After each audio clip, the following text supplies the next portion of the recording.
Vanishing bias, audit objectivity, and the value of professional skepticism.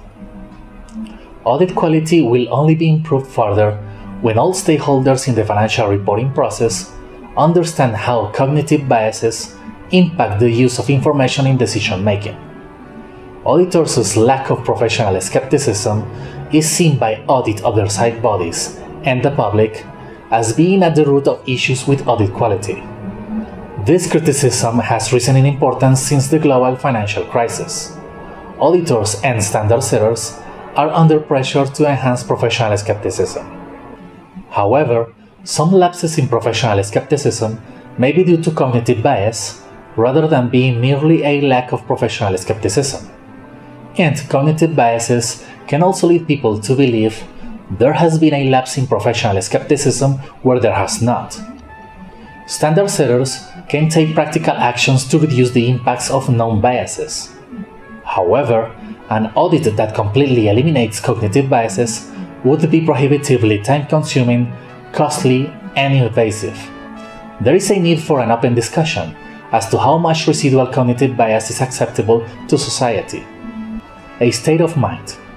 A challenge for auditors is how the issue of professional skepticism is framed and described. As a state of mind, professional skepticism cannot be directly observed. It fits into judgments, which drive actions that the auditor then documents. It is natural that regulators and oversight bodies tend to focus more on documentary evidence. A key issue for auditors is how they encapsulate fully the way they have exercised professional skepticism in their work papers. More resilience. International auditing standards refer to bias. However, the term is used differently from the way it is used in psychology. Psychology research shows that training can help to mitigate bias, but is not always completely effective.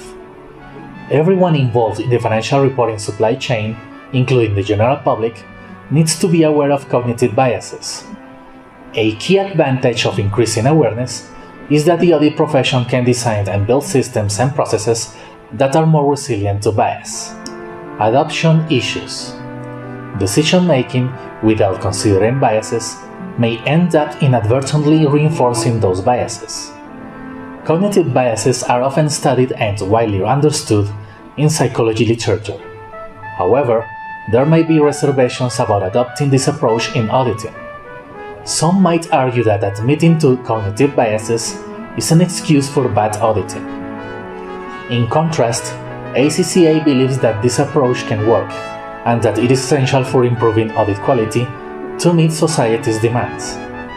Strong leadership is required to ensure that the views of all stakeholders are addressed and that the public interest prevails over individual interests. The use of sophisticated computer algorithms to analyze large amounts of data could reduce cognitive biases in the audit process.